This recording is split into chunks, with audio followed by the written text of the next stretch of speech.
Պատրաստ լինեք, ասեք։ Պարոն Շարմազանը, Առաքելական եկեղեցու շուրջ տեղի ունեցող այս իրադարձությունները ինչ վտանգներով են հղի, այս ամենը եկեղեցու դեմ այս գրոհը, կասեցումը դուք ինչպես եք պատկերացնում, ինչ ճանապարհով։ Նախ պետք է հասկանանք ինչա տեղի ունենում։ Ինձ թվում է Նիկոլ Փաշինյանն ունի շատ լավ խորհրդատուներ, շակերտավոր, որոնք շատ լավ ուսումնասիրել են եկեղեցու պատմությունը եւ դրա երկպառակցական որոշ բարդ եւ շինծու դրվագներ եւ գնում են այդ ճանապարհով։ Որպես պատմաբան ուզում եմ ասել, որ դժբախտաբար մեր պատմության ընթացքում եղել է մի կարճ ժամանակահատված 591-ից 602 թվականը, երբ հակաթոռ կաթողիկոսություններ են ստեղծվել։ Ինչ է հակաթոռ կաթողիկոսությունը։ Հակաթոռ կաթողիկոսությունը հետևյալն է, որ պաշտոնական կաթողիկոսությանը զուգահեռ նրան հակառակ ստեղծվում է կաթողիկոսություն, որը փաստորեն ընդդիմադիր է պաշտոնական կաթողիկոսարանին։ 591 թվականին նման բան եղել է, երբ որ Հայաստանը զրկված էր պետությունից, եւ Հայաստանը բաժանված էր ըստ էության երկու մասի, արևելյան մասը Պարսկաստանի տիրապետության տակ էր, Դվին կենտրոնով, արևմտյան մասը Բյուզանդիայի տիրապետության տակ էր, այնուամենայնիվ Դվինը դա կաթողիկոսության կենտրոնն էր, այնտեղ գահակալում էր ամենայն հայոց վեհափառը, նույն ժամանակ ամենայն հայոց վեհափառ չէր կոչվում, ամենայն հայոց վեհափառ սկսվեց կոչվել ավելի շատ 15-րդ դարից, հայոց կաթողիկոս էր կոչվում եւ բյուզանդացիների մորիկ կայսրը իր արտաքին քաղաքական խնդիրները լուծելու համար Ավանում ստեղծեց հակադիր, հակաթոռ կաթողիկոսություն։ Հիմա Նիկոլ Փաշինյանը այդ օրինակով ուզում է այդ հովանավանքի շուրջ ստեղծի հակաթոռ կաթողիկոսություն, աղանդավորներին, չգիտեմ, իր կողմնակիցներին, պաշտոնական եկեղեցու հայրերի դեմ շարժում կենտրոնը սարքի դա, եւ քիչ առաջ էլ պարլամենտում ինքը հայտարարեց, որ պետության բալանսում կան եկեղեցիներ, կան անվարձահայտ տված եկեղեցիներ, որոնք իրանք հետ կվեկալեն, պարզա որ սա գնում է հակաթոռ կաթողիկոսություն ստեղծելու ճանապարհով եւ փաստացի անում է շատ վատ բան, պառակտում է հայոց եկեղեցին, պառակտում է։ Ուզում եմ ասեմ, որ նման տխուր օրինակ մենք ունեցել ենք 6-րդ դարում։ Պարզապես շատ կարճ տևեց էլ, ընդամենը 11 տարի, 602 թվականին պրծավ այդ հակաթոռ կաթողիկոսությունը ստեղավարում ա եղել։ Իսկ այս ամեն ինչը հանգեցնելու է քաղաքացիական բախումների, այս ամեն ինչը նախ եւ առաջ հանգեցնելու է հայ եկեղեցու հերթական պառակտման, որին տանում է Նիկոլ Փաշինյանը եւ նրան սպասարկող շակերտավոր սպասավորները։ Բայց այս սպասավորները քիչ են կարծես, չէ՞, պարոն Շարմազանov,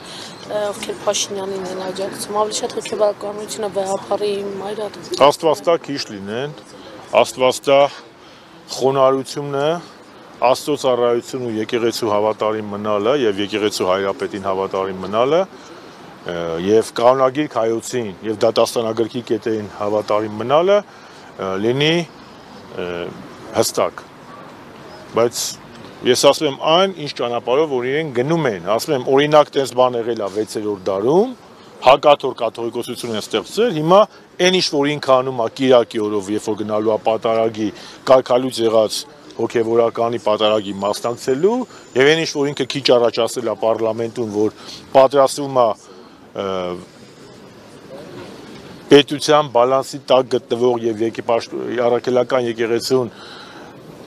անհատույց տրված եկեղեցիները հետ վերադարձնել, ինչի մասին է խոսում։ Խոսում է նրա մասին, որ այն որ Դեմիրճյանի հայը կարդացել եք, Դեմիրճյանի հայը ինչ ասում է ամեն հայ իր համար մի եկեղեցի ասարկում ու այս մի եկեղեցին գնում է, մի եկեղեցին չի գնում եւ շատ մեծագույն պառակտում կարա լինի ու շատ վատ բան կարա լինի։ Ես հուսով եմ, որ մեր հավատացյալ ժողովուրդը, մեր քաղաքացիները չեն տրվի այդ երկպարակությանը, բայց փաստը նա է, որ Կիրակի օր ինքը ինչ որ անում է, դա հակաթոր կաթողիկոսության ստեղծելու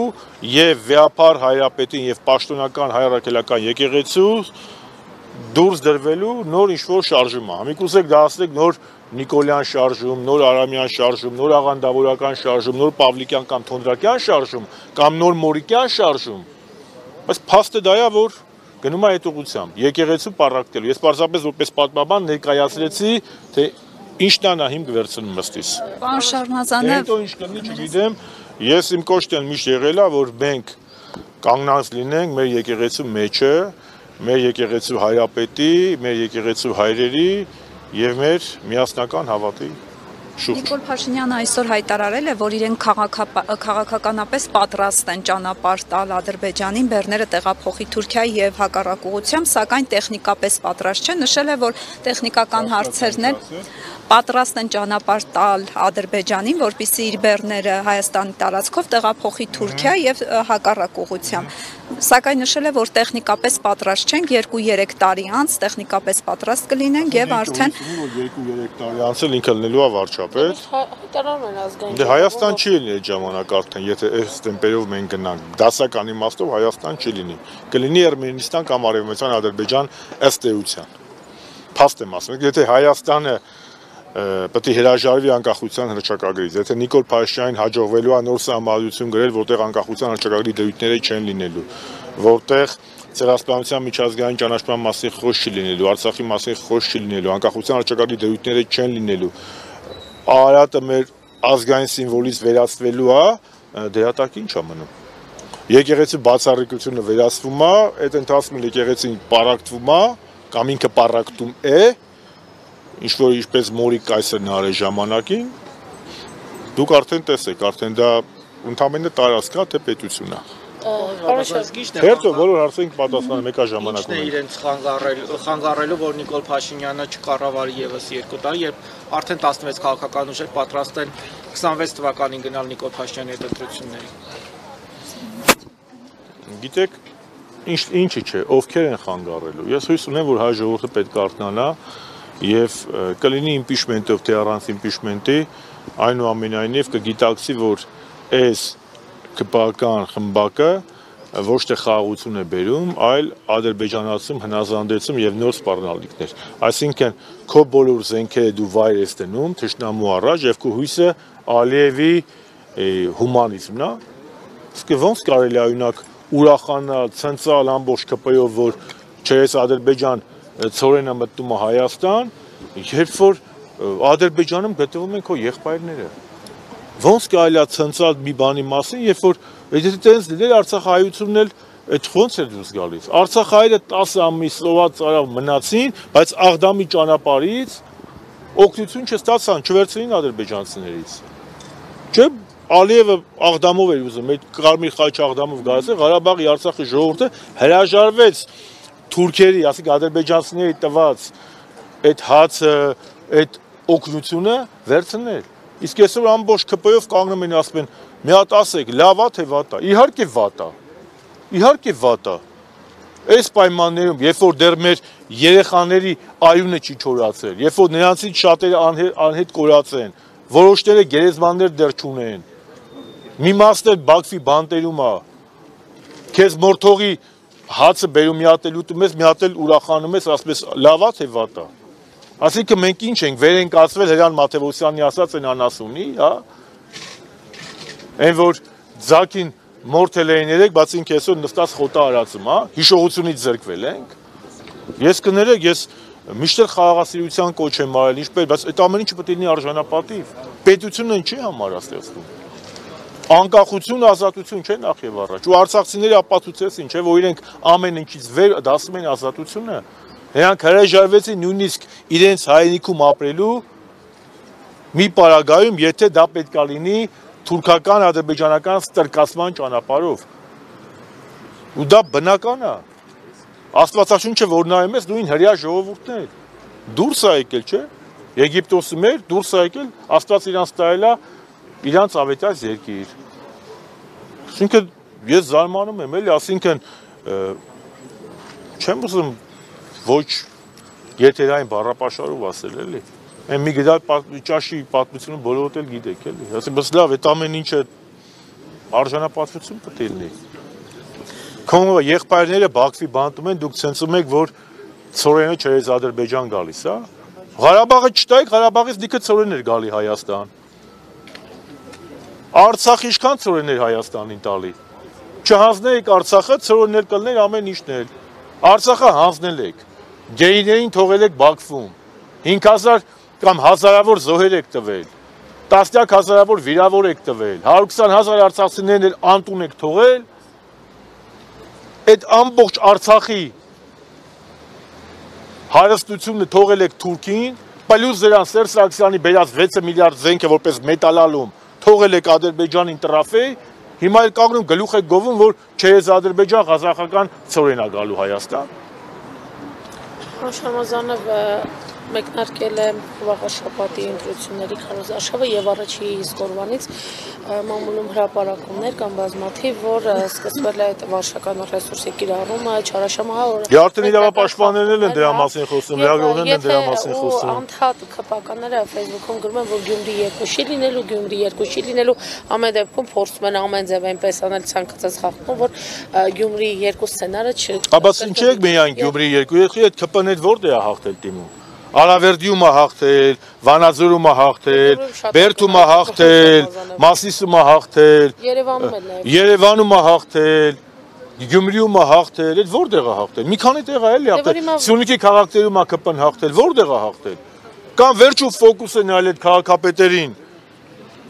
շանտաժ են արել, թե լեզու են գտել հետները, չգիտեմ ինչ են, կամ քրեական գործեր են արել, կամ էլ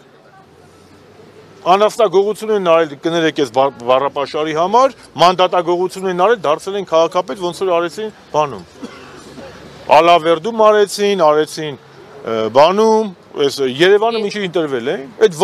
որ մեծ համայնքում է ԿՊՆ ընտրվել, որ մի հատ էլ ասում են Գյումրի 2, դες տպավորություն է մտում, թե մնացած համայնքներում իրանք հաղթել են, մենակ Գյումրիում են փոքրամասնություն եղել։ Ենթադրվում է, որ համապետականից մեծ ընտրություններին ավելի մեծ ուժով կփորձեն իրենց ձայները։ Ես չեմ ուզում հիմա ընտրությունների օրակարգի մասին խոսել, որտեղ մեր կուսակցության օրակարգում մեծ պահին վարչապետին անվստահություն հայտնելու գործընթացն է, եւ երեք մեր ֆրակցիայի ղեկավարն էլ պարլամենտում հայտարարեց, որ անկախ պատգամավորների հետ բանակցություններ են գնում եւ նրանք չեն խոչընդոտելու իմպիչմենտի գործընթացը։ Այսինքն, քանի դեռ այս գործընթացը գնում է, ես կարծում եմ դեռ 8 ամիս կա ընտրություններից մենք կարող ենք խոսել ավելի լուրջ։ Ես եթերներով հարցերին հակված չեմ պատասխանելու, մի բան ակնհայտ է, ամեն ինչ պետքա հանրությունը որոշի, պետքա հայ ժողովուրդը որոշի, գիծը քաշված է, յուրաքանչյուր հայ մարդ, Հայաստան յուրաքանչյուր քաղաքացի պետքա ասի ինքը Ռուբիկոնի նիկոլական ապում է, թե ազգային ապում է, կամ պետական։ Պարոն Շարմազանով արդեն որոշվել է, որ հունվարի 1-ից ժամկետային զինծառայության ժամկետը կրճատվելու է, 2 տարվա փոխարեն ծառայելու են 1 տարի։ Ես զինվորական, ասեմ, ես զինվորական գործերի մասնագետ չեմ, իզա շատ դուր բարձ է, պարոն Տիգրան Աբրահամյանը մեր կարծիքը շատ հստակ հայտնել է, ես կարծում եմ, որ Տիգրան Աբրահամյանը շատ պրոֆեսիոնալ, մասնագիտական, նաև քաղաքական գնահատական այդ հարցին տվել է։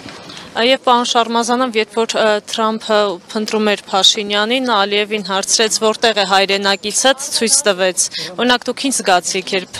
այդպես վերաբերվեցիք։ Ես 18 թվականից ոչ մի լավ զգացում տենց չեմ ունենում, իսկ 20 թվականի նոյեմբերի 9-ից հետո առավել եւս։ Շնորհակալություն։